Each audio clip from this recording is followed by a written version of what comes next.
अभिजीत विशेन जी, लखनऊ से। राधे राधे महाराज जी। राधे राधे महाराज जी।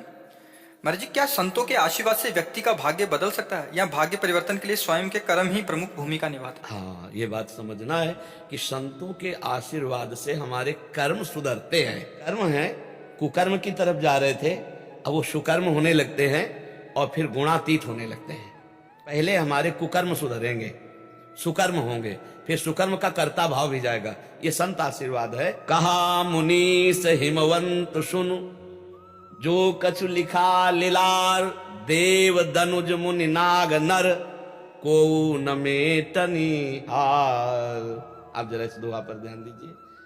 सुनहु भरत भावी प्रबल, बिलखि कहो मुनिनाथ, हानि लाभ जीवन मरण जस अपजस विधिहात, को न काहू के सुख दुख कर दाता, निज कृत कर्म भोग सुनु भ्राता। अवश्य में भोक्तव्यम कृतम कर्म शुभासु। हमारा भजन, हमारी साधना हमारे लिए नहीं है, वो सब आपके लिए है, जगत के लिए। सर्वे भवन्ति सुखना सर्वे संत निरामया।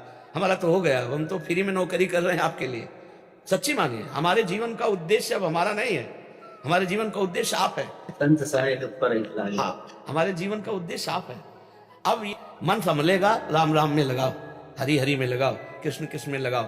हम तुम्हारे मन की सब बात बता दें तो क्या हो जाएगा? तुम सच्चिदानंद में डूब जाओगे क्या?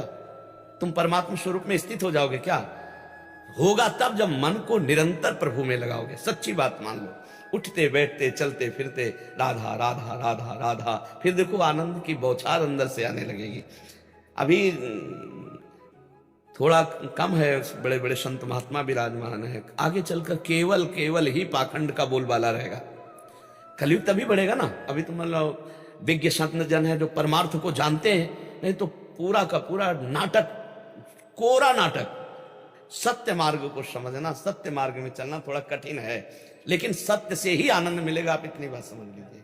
बार बार प्रार्थना करते, कोई भी इतना बड़ा, जब एक तांत्रिक था वो संतों को परेशान करता, तो करपात्री जी गए, धर्म सम्राट करपात्री, नारायण नारायण नारायण, शुरू करो अपना तंत्र मंत्र। अब वो थोड़ी देर कुछ नहीं, तो उनका आप धर्म सम्राट करपात्री जी हो क्या? उसने देखा तो था नहीं। तो उनका तुमको इससे मतलब नहीं, तुम चैलेंज करते हो बहुत बड़े तांत्रिक, तुम्हें जो आता हो कहो। और हम 3 बार नारायण नारायण कहेंगे, और अगर संकल्प कर लिया तो तू समझ, तो चरणों में गिर गया।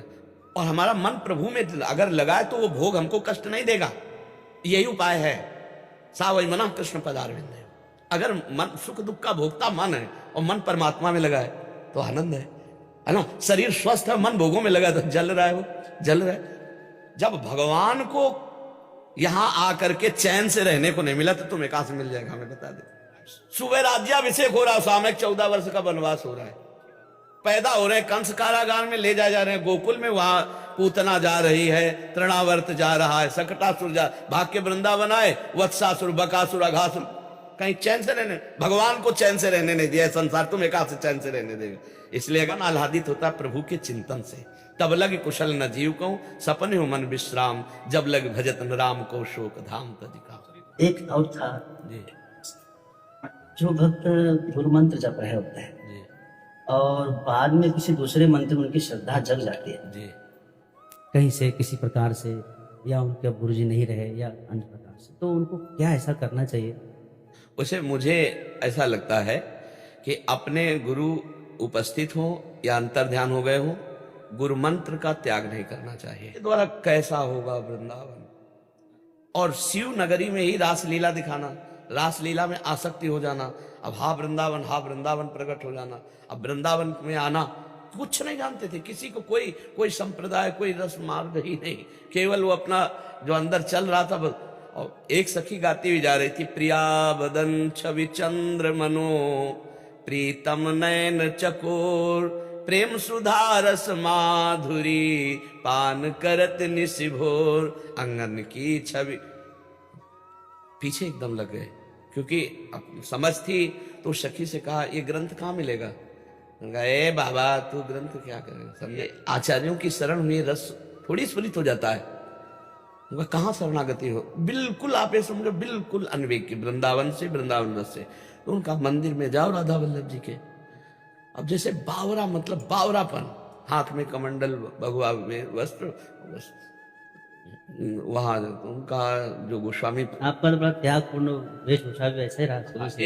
एक अचला ऐसे केवल वाराणसी में, और वही घाट पे बिछा लेना और ऐसे सोना, और थोड़ी देर रस्सी घाट में आके बैठ जाना, जो भिक्षुकों के बीच में जैसे सतुआ या मीठा आदि जो मिला, फिर मणिकर्णिका घाट तक, ऐसे हमारा यही घर था, मणिकर्णिका घाट तक किनारे पड़े रहना। ये जो कुछ हुआ है हमने नहीं किया, ये हमसे जबरदस्ती कराया गया है। नहीं, हम अपनी गुरु निष्ठा और इष्ट निष्ठा में ऐसे नहीं कि तो अपने प्रेम भक्ति का प्रचार करवाना है। जी हाँ, बस उनका खेल ये समझो। हाँ, मतलब तिलक बदला हुआ है लेकिन जुड़ा वैसे, तो वंदे बोधमयम नित्यम गुरुम शंकर रूपिणम, आप पक्का समझ लीजिए। हमको घुमा के इसीलिए लाया गया है। हाँ, अगर वहां का पानी ना होता तो यहाँ की वाणी ना होती। मुझे लगता है पूज्य स्वामी मधुसूदन सरस्वती जी या बड़े बड़े महापुरुषों को आकर्षित किया। हाँ, श्रीपाद प्रबोधानंद सरस्वती जी, इनको भी श्री जी ने ही आकर्षित किया। हाँ, ये सिद्ध ज्ञानी महापुरुष, ब्रह्म बोध संपन्न महापुरुष हैं, तो भला जो मोक्ष सुख का स्वाद लिए हुए है, तो हमें लगता है सही माने में जीवन मुक्त महापुरुष ही प्रेम का अधिकारी होता है। परमहंस श्री सुखदेव जी, जी जी जी, उनसे बड़ा कौन हो? हाँ, जीवन मुक्त परमहंसों का ही ये रस है, प्रेम। जो प्रेम है अगर नहीं समझ पाएंगे तो फिर तो फिसल के उसी मेड़ में खड़ा हो जाता है, फिसल के उसी में। इसीलिए वास्तविक प्रेम का अधिकारी जीवन मुक्त महापुरुष है, जो द्वंद्वातीत है, जो गुणातीत है, वही इस प्रेम का रसास्वादन कर सकता है। नहीं तो अगर कहीं भी स्त्री पुरुष भावना आ गई तो विकृत हो सकता है, मानस विकृत हो सकता है। प्रिया प्रीतम की जैसी रस माधुरी का वर्णन है, उनकी जो लीलाओं का वर्णन है, उसमें अगर स्त्री पुरुष भावना आ गई तो विकृत हो सकता है। यही हमने कहा कि नाट्य देखते हुए अगर पात्र परिचय है तो आप भूलोगे नहीं, आप भूलोगे नहीं। अगर पात्र परिचय नहीं है तो फिर नाट्य में केवल तो फंस जाओगे, फिर फंस जाओगे, नाट्य में तो फंस जाओगे। अगर पात्र का ज्ञान है कि ये कौन है, तो फिर आप नाट्य में नहीं फंसेंगे। तो चाहिए कि अपने गुरुदेव को अविनाशी, निरंतर सबके हृदय में विराजमान मान करके उनका अंतर्हित होना केवल हुआ, वो गए नहीं हैं, और अपने गुरुदेव का मंत्र जपे, और किसी से भी प्रभावित होकर मंत्र ट्रांसफर ना करें। वो भगवद आज्ञा से विवश होकर के जो होता है वो प्रेम मार्ग का होता है। जब हम कोई जी, गुरुजनों को भी ऐसा नहीं करना चाहिए क्या कि वो यदि कोई कहीं पहले से मंत्र जप रहा है तो जी, सब में तो नहीं जाना चाहिए? हाँ बिल्कुल, उसको पहले पुष्ट किया जाता है।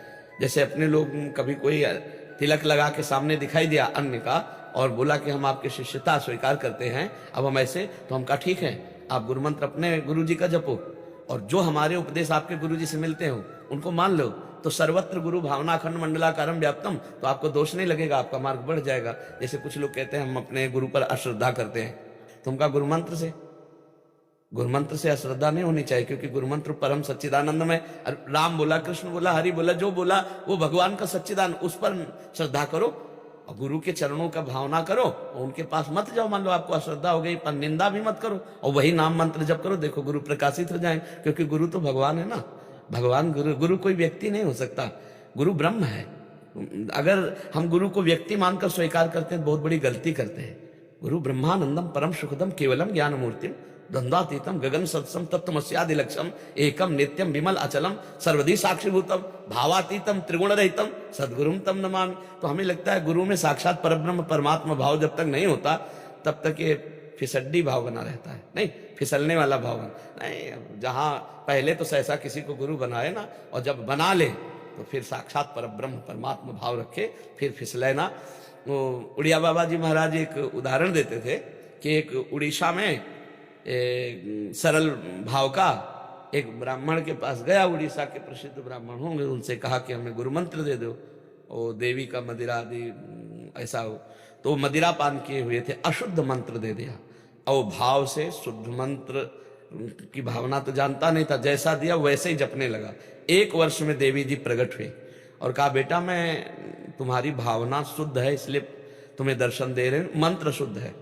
वो तुम्हारा गुरु शराब पिए था और अशुद्ध मंत्र, उनका माता आप दर्शन दें या ना दें, पर हमारे गुरु के प्रति आप शब्द ना बोले, हमारे गुरु परब्रह्म है, आप दर्शन दें या ना दें, हम यही मंत्र जपेंगे और अपने गुरु। तब उन्होंने कहा बेटा मैं बहुत प्रसन्न हुई और मैं अब सिद्ध हुआ करूंगी तो इसी मंत्र से सिद्ध हुआ करूंगी। पूज्यपाद उड़िया बाबा जी ले आए। तो गुरु के प्रति ब्रह्म भावना होना बड़ा कठिन है। छोटी मोटी चेष्टाएं कुछ ऐसी होती हैं महापुरुषों की जो रजोगुण को स्वीकार करके देह की यात्रा पूर्ण करते हैं। अगर रजोगुण स्वीकार न करे तो देह की यात्रा ही पूर्ण ना हो। बड़े बड़े महापुरुषों में ऐसा है, कुछ खान पान कुछ व्यवहार में ऐसे, तो ये संसारी के जो लोग हैं ना, ये मतलब फिर उसमें मनुष्य बुद्धि आ जाती, गुरु में मनुष्य बुद्धि या बहुत थोड़ा संत बुद्धि आ गई। लेकिन गुरुर ब्रह्मा गुरुर विष्णु गुरुदेव महेश्वरा गुरु साक्षात पर ब्रह्म, ऐसी बुद्धि नहीं आती। पर ब्रह्म बुद्धि आ गई तो हमको किसका साक्षात्कार करना है? हो गया। हाँ, मूर्तिमान ब्रह्म के हम साथ हैं, मूर्तिमान ब्रह्म का हमारे ऊपर कृपा प्रसाद है, हम मूर्तिमान ब्रह्म को देख रहे हैं। अब हमें क्या, हमारे गुरुदेव हैं, उनका दर्शन हो रहा, मानो ब्रह्म का साक्षात्कार। पर ऐसा बहुत कम होता है। और जो हमने ये देखा अपने गुरु का त्याग कर देता है, वो कहीं भी जाए उसका भी त्याग कर देगा। ये हमने दोनों बातें देखी। इसलिए गुरु का त्याग नहीं किया जाता, गुरु कृपा करके आगे बढ़ाता चला जाता है, वही भूमिका बदलता जाता है। हमने देखा कि वही हमारे गुरुदेव भगवान है और कोई गुरु नहीं, वही गुरुदेव भगवान हमको इस रस क्षेत्र में आए तो रूप बदल लिया। जब इष्ट ने रूप बदला तो गुरु ने भी रूप बदल लिया। बकाया है वही, वो उसमें कोई तत्व में अंतर नहीं है।